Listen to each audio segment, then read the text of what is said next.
الحمد لله نحمده ونستعينه ونستغفره ونؤمن به ونتوكل عليه ملت اسلامیہ کے غیور نوجوانوں، اسلامی سال کا آغاز محرم الحرام سے ہوتا ہے۔ محرم الحرام یہ اسلامی مہینوں میں سب سے پہلا مہینہ ہے اور اس مہینے کی عظمت اور فضیلت بہت زیادہ ہے،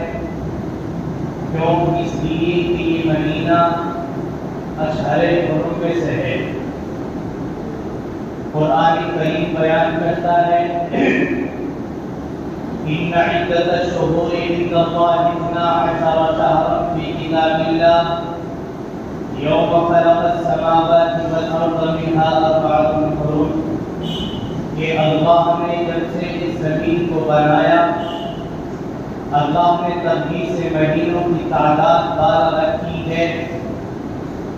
اور ان 12 مہینوں میں سے 4 مہینے ایسے ہیں جو قابل احترام ہیں،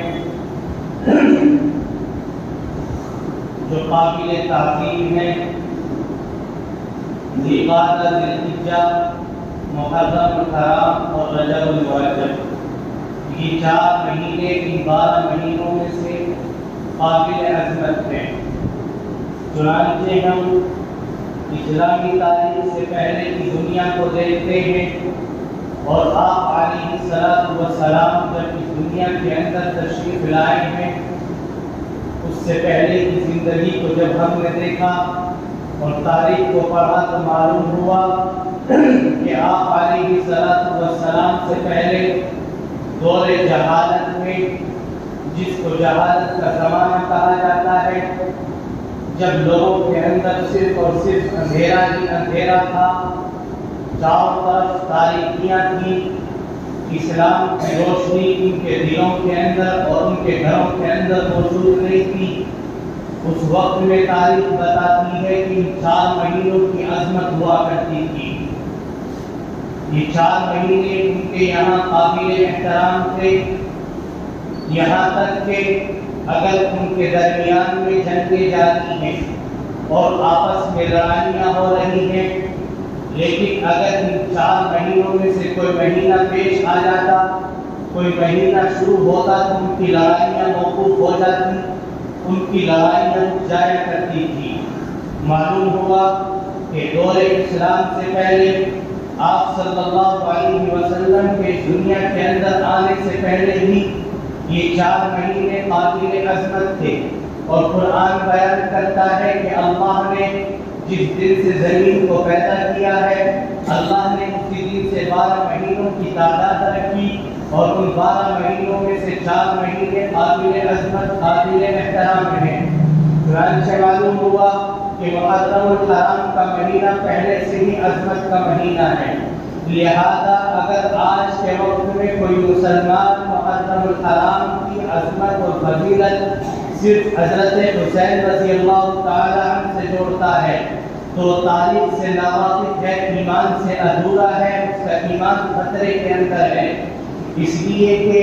آپ صلی اللہ علیہ وسلم جب اس دنیا کے اندر آئے اور آپ کی زندگی شروع ہوئی ہے، اس سے پہلے سے یہ مہینہ قابل احترام ہے۔ اور میں آپ کو آگے بڑھ کر کے ذرا سی جھلکیاں دکھلاؤں کہ آپ علیہ الصلوۃ والسلام کے لخت جگر حضرت فاطمہ رضی اللہ تعالی عنہ کے بیٹے حضرت حسین رضی اللہ تعالی عنہ ہیں،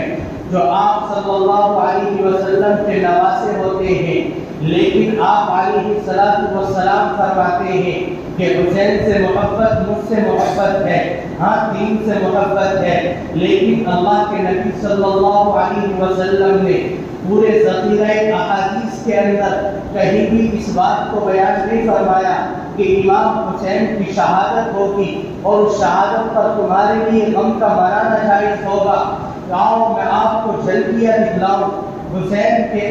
حسین کے والد محترم جن کو ہم حضرت علی کرم اللہ وجہہ کہتے ہیں، ان کی شہادت ہوتی ہے، ذوالحجہ کا مہینہ ہے، ان کی شہادت ہوتی ہے، لیکن ان کے شہادت کے دن کوئی غم نہیں منایا جاتا۔ اس سے آگے بڑھ کر حضرت عثمان غنی رضی اللہ تعالیٰ عنہ جو حضرت علی سے بڑھ کر ہے اور خلیفہ ثالث ہے، ان کی شہادت ہوتی ہے، لیکن کوئی غم کا دن نہیں منایا جاتا۔ ان کے دن پر، ان کی شہادت کے دن پر کوئی شور اور ماتم نہیں منایا جاتا۔ ان دونوں سے بڑھ کر، دونوں کے مقابلے، دونوں سے زیادہ خلیفہ راشدین میں سے حضرت عمر رضی اللہ تعالیٰ عنہ ہے، جن کو اللہ کے نبی صلی اللہ علیہ وسلم فرماتے ہیں لو کان بعدی نبی لو کان عمر، کہ اگر میرے بعد کوئی نبی ہوتا تو وہ عمر ہوتا، جن کے متعلق قرآن کریم کی آیتیں نازل ہوتی ہیں۔ حضرت عمر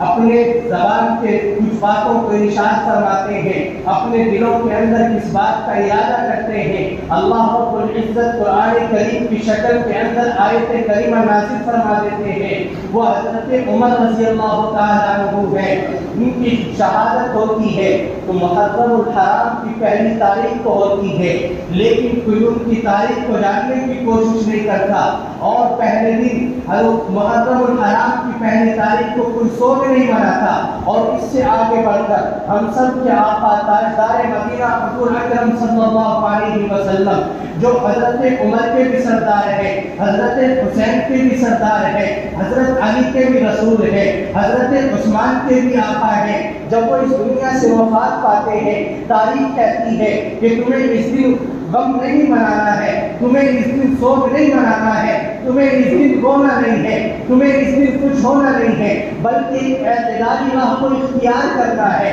جب آپ علیہ السلام اس دنیا سے گئے ہیں اور آپ کی وفات کے اوپر آپ کے پیارے اور سب سے بڑے صحابہ حضرت ابو بکر رضی اللہ تعالیٰ عنہ کی وفات کے دن، حضرت عمر کی وفات کے دن، حضرت عثمان کی وفات کے دن، حضرت علی کی وفات کے دن سوگ منانا نہیں آیا، غم منانا نہیں آیا، اسلام اس کی اجازت نہیں دیتا، نوحہ خانی کی اسلام اجازت نہیں دیتا، مارنے پیٹنے کی اسلام اجازت نہیں دیتا، چلانے کی اسلام اجازت نہیں دیتا۔ صرف اجازت ملتی ہے تو وہ عورت کو ملتی ہے، اور وہ بھی چلانے کی نہیں ملتی، چیخنے کی نہیں ملتی، اپنے بدنوں کو پیٹنے کی نہیں ملتی۔ تو کہاں سے ثابت ہوتا ہے کہ حضرت حسین رضی اللہ تعالیٰ عنہ کی شہادت کے دن ہم اپنے جسموں کو ماریں اور اس دن کو غم کا دن منائیں اور سوگ کا مہینہ اس کو قرار دے دیا جائے؟ نہیں۔ اگر کوئی مسلمان سوگ مناتا ہے یا اس کے ماتم پر جو لوگ ماتم لگا ہے اور ماتم کر رہے ہیں ان کے نقش قدم پر چلتا ہے تو اس کا ایمان ادھورا ہے، اس کا ایمان خطرے میں ہے۔ کہیں بھی پوری تاریخ کے اندر، صحابہ کے دور کے اندر حضرت حسین رضی اللہ تعالیٰ عنہ کی وفات ہوئی ہے، ہاں وہ غمناک اور المناک واقعہ ہے اسلام کے لیے، اسلام کے ماننے والوں کے لیے، کہ آپ علیہ السلام کے شہیدوں کو، آپ علیہ السلام کے دلداروں کو اس دنیا کے اندر شہید کر دیا گیا۔ لیکن کہیں بھی صحابہ کے دور میں، تابعین کے دور میں، تابعین کے دور میں، جو ہم سے زیادہ بہتر تھے، ہم سے زیادہ دین کو سمجھنے والے تھے، کہیں بھی اس کا ثبوت نہیں ملتا اور کہیں بھی اس کی مثال نظر نہیں آتی، تو کہاں سے ہمارے لیے جائز ہے کہ ہم غم منائیں اور ماتموں کے اندر شریک ہوں؟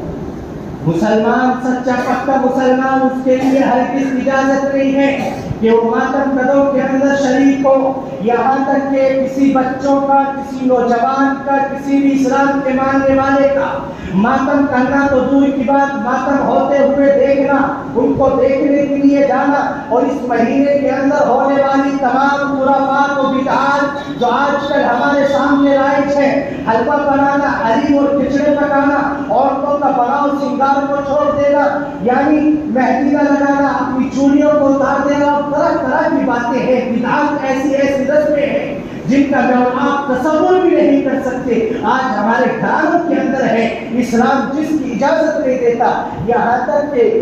محرم الحرام کے بعد دنوں کے اندر مسلمان نکاح کرنے کو اپنے لیے غلط سمجھتا ہے، ناجائز سمجھتا ہے، اور سمجھتا ہے کہ اگر تو نے ان دنوں کے اندر نکاح کر لیا تو برباد ہو جائے گی۔ میرے دوست، یہ اسلام سے دوری ہے، یہ تعلیم سے دوری ہے، یہ حدیث سے ناواقفیت ہے۔ میرے دوست، اس سے بچو اور اپنے آپ کو اس سے بچاؤ۔ میرے وہ نوجوان جو صرف تماشے کے طور پر، جو صرف اپنے دل کو بہلانے کے طور پر ان تماشا خانوں میں جاتے ہیں اور ان بت قدم کے اندر جا کر کے اس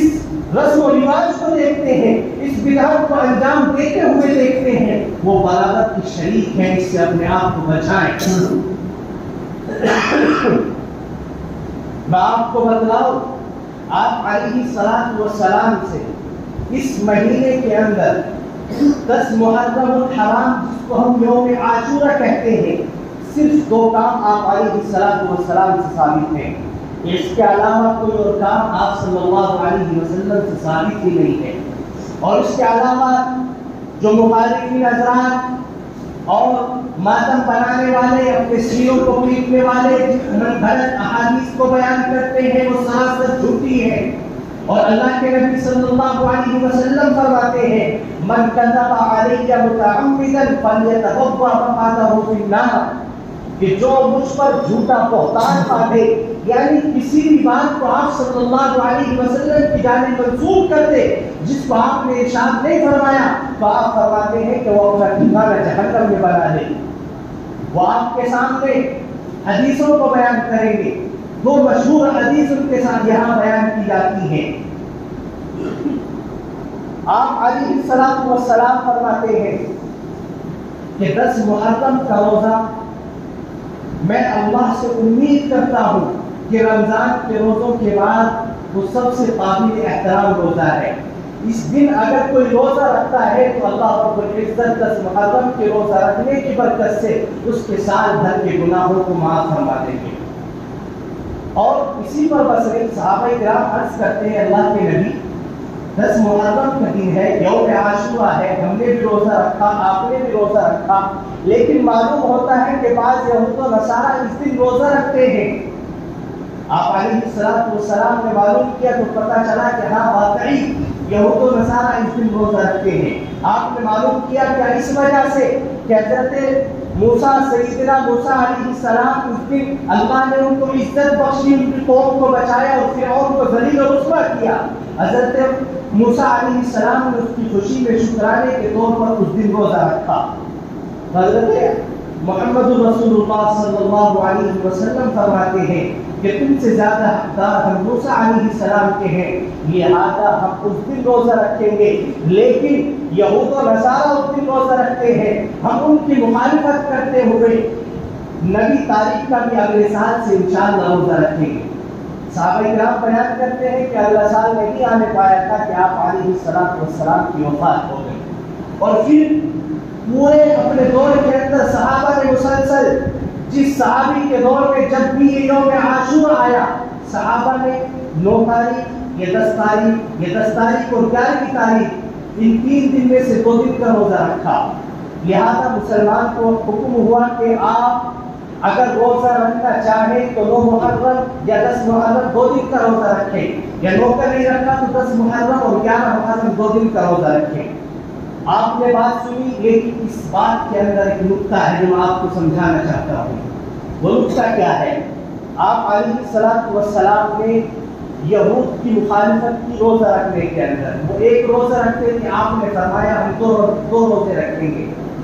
مخالفت آپ علیہ الصلوۃ والسلام کر رہے ہیں، لیکن کس چیز کے اندر؟ دنیاوی معاملات میں نہیں، وہ تو دور کی بات ہے۔ آپ علیہ الصلوۃ والسلام عبادت کے اندر مخالفت کر کے بتلا رہے ہیں کہ ہم ان کی عبادت سے زیادہ بڑھ کر کے آپ اللہ رب العزت کی عبادت کرنا زیادہ جانتے ہیں، لہذا آپ صلی اللہ علیہ وسلم نے 2 دن کے روزے رکھنے کا حکم دیا۔ آج مسلمان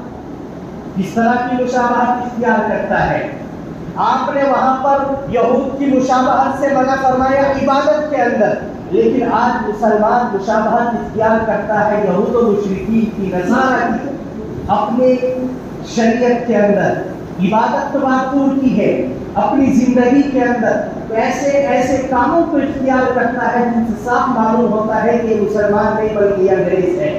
مسلمان انگریزی طبع امتیاز اختیار کرتا ہے، انگریزی لباس پہنتا ہے، اپنے آپ کو ظاہر کرتا ہے کہ نہیں میں مسلمان نہیں میں انگریز ہوں، اپنے بالوں کو اس طریقے سے کٹاتا ہے جس طریقے سے انگریز بال رکھتا ہے، ظاہر کرتا ہے کہ میں انگریزوں کے نقش قدم پر چلنے والا ہوں، انگریزوں کی مشابہت اختیار کرنے والا ہوں۔ جب آپ علیہ السلام عبادت کے اندر مشابہت سے منع فرما رہے ہیں تو آپ کی زندگی کے آپ کی زندگی کے اتنے بامقصد زندگی جو اللہ نے آپ کو دی ہے، آپ اس زندگی کے کارناموں کو، لائق عمل کو، اعمال کو غیروں کے طریقے پر، غیروں کی مشابہت کے طریقے پر کیسے چلا سکتے ہیں؟ اور اس کے متعلق اللہ کے نبی صلی اللہ علیہ وسلم نے فرمایا من تشبہ بقوم فهو منهم، یاد رکھو جو جس قوم کی مشابہت اختیار کرتا ہے وہ انہی میں سے ہوتا ہے۔ لہذا اگر کوئی انگریز کی مشابہت اختیار کرتا ہے، اللہ نہ کرے کہ اس کا خاتمہ انگریزوں کے طریقے پر ہو، اس کا حشر انگریزوں کے طریقے پر ہو۔ اگر آج ہمیں مشابہت اختیار کرنی ہے تو آپ علیہ السلام کی سنتوں کو کیجیے، صحابہ کے نقش قدم پر چلنے کی کوشش کیجیے تاکہ اللہ رب العزت ہمارے اعمال کو قبول فرمائے۔ انسان ایک طرف پوری زندگی عمل کے اندر لگا رہے لیکن اس کے عمل دوسروں کے طریقے پر ہو، غیروں کے طریقے پر ہو، غیروں کے رسم و رواج کے اوپر ہو، تو کیسی وہ زندگی اور کیسا اس کا مسلمان بن کر کے زندگی گزارنا۔ مسلمان بننا ہے تو پورے پکے سچے مسلمان بنو۔ لہذا پہلا کام معلوم ہوا کہ صرف اس مہینے کے اندر 2 دن کے روزے رکھیں، 9 تاریخ 10 تاریخ یا 10 تاریخ اور 11 تاریخ کا آپ روزہ رکھیں۔ اس سے امید ہے اللہ کے نبی فرماتے ہیں کہ اس کے 1 سال کے گناہ معاف کر دیے جائیں گے۔ اور ایک حدیث کے اندر اللہ کے نبی نے فرمایا کہ رمضان کے روزوں کے بعد سب سے زیادہ قابل احترام روزے وہ محرم کے روزے ہیں۔ اس لیے جس کو اللہ طاقت دے اور جس کوئی بغیر پریشانی کے فرض اور واجب نہیں ہے، مسنون اور مستحب ہے، اگر کوئی روزہ رکھنا چاہے تو رکھے، ہوا جو ثواب کا مستحق ہوگا، اگر کسی نے نہیں رکھا تو اس کے اوپر کوئی گناہ بھی نہیں ہے۔ دوسری چیز اللہ کے نبی فرماتے ہیں کہ یوم عاشورہ میں جو انسان اپنے اہل و عیال پر اپنی وسعت کے مطابق خرچ کرنے میں اضافہ کرتا ہے، اللہ رب العزت اس کی برکت سے پورے سال اس کے رزق کے اندر کشادگی پیدا فرمائے گی۔ قرضہ نہیں لینا ہے، سود پر رقم نہیں اٹھانی ہے، کسی سے بھیک نہیں مانگنی ہے، بلکہ اپنی وسعت کے مطابق روزانہ آپ دال کھاتے ہیں لیکن اللہ نے آپ کو وسعت دی ہے، آپ اس میں اپنے بچوں کو اچھا گوشت بھنا کھلا سکتے ہیں تو اپنے بچوں کو اچھے سے اچھا کھانا کھلائیں، اچھے سے اچھے پھل فروٹ کھلائیں، تاکہ اللہ کے نبی صلی اللہ علیہ وسلم کی اس حدیث کی برکت سے اور اس پر عمل کرنے کی برکت سے اللہ تعالیٰ پورے سال کی ہمارے رزق کے اندر وسعت عطا فرما دے۔ لیکن ایک چیز یاد رکھنا، محرم کے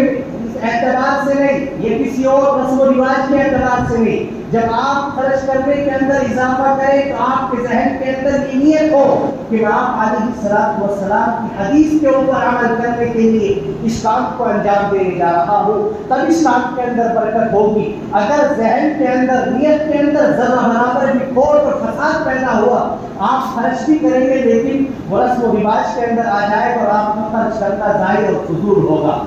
اس لیے جب خرچ کریں تو مقصد اور نیت اور دل کے اندر ارادہ ہو کہ میں آپ علیہ السلام کی اس مبارک حدیث پر عمل کرنے کی نیت سے اس کام کو انجام دے رہا ہوں۔ لہذا صرف یہ 2 کام آپ اس مہینے کے اندر انجام دیں۔ اس کے علاوہ جتنی بھی بدعات رسومات ہمارے درمیان میں رائج ہے، غم یہ کوئی مہینہ غم کا مہینہ نہیں ہے، یہ ماتم کا مہینہ نہیں ہے۔ میں آپ کو بتلاؤں، اگر کوئی کہے کہ غم حسین کی وجہ سے ہم اس مہینے کے اندر غم مناتے ہیں، آپ علیہ السلام کی زندگی کے 50 سال بعد حضرت حسین رضی اللہ عنہ کی شہادت ہوتی ہے۔ اگر یہ غم کا مہینہ ہوتا تو آپ علیہ السلام اس مہینے کے اندر غم مناتے، حضرت علی کی وجہ سے غم منایا جاتا، حضرت عمر کی وجہ سے غم منایا جاتا، لیکن پوری زندگی کے اندر اس کا کوئی ثبوت نہیں ملتا۔ اس لیے ہمیں خرافات سے اپنے آپ کو بچائیں، سیدھی سادہ اور اسلامی طریقے کے اوپر زندگی گزارنے کی